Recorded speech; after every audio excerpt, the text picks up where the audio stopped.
Hi സുഹൃത്തുക്കളെ, ഇന്നത്തെ എൻ്റെ യാത്ര അബുദാബിയിലുള്ള സീവേഡിലേക്കാണ് കേട്ടോ. ഇന്ത്യയിൽ നിന്ന് വന്ന ഒരു ഫാമിലിക്ക് ദുബായ് കാണാനുള്ള അവസരം ഒരുക്കി കൊടുക്കുന്നതിൻ്റെ ഭാഗമായുള്ള യാത്രകളാണ് ഞാൻ ഈ വീഡിയോയിലെല്ലാം ഉൾപ്പെടുത്തിയിരിക്കുന്നത്.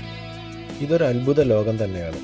ഒരുപാട് കാഴ്ചകളുണ്ട് ഇവിടെ കാണാൻ. അത് കാരണം തന്നെ ഇതൊരു ലോങ് വീഡിയോ ആണ്. അതുകൊണ്ട് തന്നെ ഞാൻ ഇത് 2 പാർട്ടാക്കിയാണ് ഈ വീഡിയോ ഞാൻ ഇറക്കിയിരിക്കുന്നത്. അതിൻ്റെ ഫസ്റ്റ് പാർട്ടാണ് ഈ കാണുന്നത്.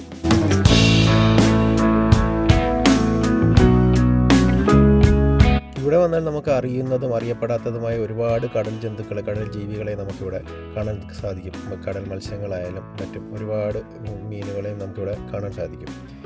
ഈ സ്രാവിനെയൊക്കെ നമുക്ക് തൊടാനും താലോലിക്കാനും ഒക്കെ കഴിയുന്നതാണ്. നമുക്ക് ഈ മത്സ്യങ്ങളെ തൊടുന്നതിനൊന്നും ഒരു പ്രശ്നവും ഇല്ല, പക്ഷേ അതിനെ ഉപദ്രവിക്കരുത് എന്ന് മാത്രമേ ഉള്ളൂ. ഈ ഒരു ലോകം കണ്ടു തീർക്കാൻ ഏകദേശം ഒരു 4 മണിക്കൂർ 5 മണിക്കൂറെങ്കിലും നമുക്ക് വേണ്ടി വരും. ഓരോരോ കാഴ്ചകൾ കണ്ട് നമ്മൾ ഓരോരോ സോണുകൾ കയറി ഇറങ്ങിയാണ് നമ്മൾ ഓരോ സ്ഥലത്തുകൾ എത്തുന്നത്.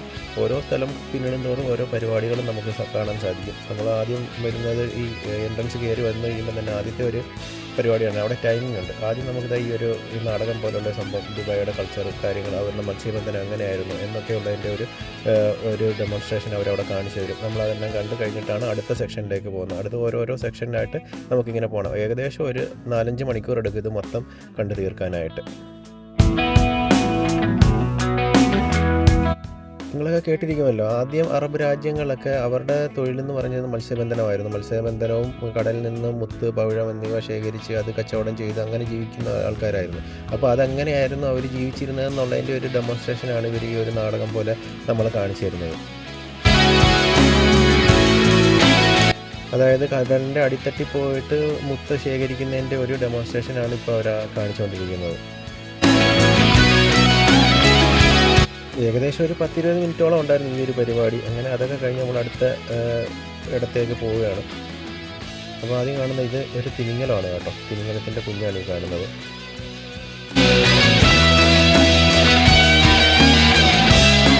അങ്ങനെ നമ്മൾ അവിടുത്തെ കാഴ്ചകളൊക്കെ കണ്ടിട്ട് നമ്മൾ ഇവിടെ എത്തും. ഇതൊരു 360 ഡിഗ്രി സ്ക്രീൻ വെച്ചിട്ടുള്ളൊരു ഏരിയയാണ്. ഇവിടെ നിന്നാണ് നമ്മൾ ഓരോരോ സോണുകളിലേക്ക് തിരിയുന്നത്. നല്ലൊരു കാഴ്ചയാണ് ഇവിടെ നിന്ന് കാണാൻ സാധിക്കുന്നത്.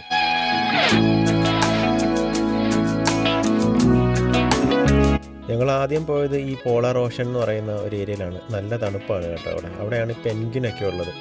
അവിടെ നിന്ന് അതിനകത്ത് കയറി കഴിഞ്ഞാൽ നമുക്ക് ഈ അറ്റ്ലാന്റിക് എന്ന് പറയുന്ന ഒരു ഏരിയ ഉണ്ട്. അതിനകത്ത് കയറി കഴിഞ്ഞാൽ പെൻഗ്വിനെയൊക്കെ കാണാം. ആദ്യം നമ്മളിത് ഈ ഒരു പുറത്ത് നിന്ന് കാണാൻ പറ്റുന്ന ഒരു ഏരിയ ഉണ്ട്. അവിടെ വന്ന് കണ്ടത് ആദ്യം. അതിനുശേഷം നമുക്ക് ഇതിനകത്ത് പോകാം. അകത്ത് കയറി കഴിഞ്ഞാൽ 0 ഡിഗ്രിയാണ് അവിടുത്തെ തണുപ്പ് കേട്ടോ. നമ്മൾ ജാക്കറ്റൊന്നും ഇല്ലാതെ പോയി കഴിഞ്ഞാൽ തണുത്ത് വിറയ്ക്കും അവിടെ.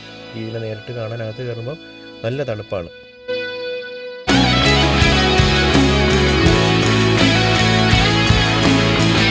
അങ്ങനെ നമ്മൾ ഈ പെൻഗ്വിനെയൊക്കെ കണ്ടതിന് ശേഷം അവിടെ നിന്ന് വീണ്ടും അടുത്ത ഭാഗത്തേക്ക് നീങ്ങിയിട്ട് നമ്മൾ അടുത്ത് വന്നത് ഈ കടൽപ്പന്നി എന്നൊക്കെ പറയുന്ന സംഭവമില്ലേ, അതിനെ കാണാനാണ്.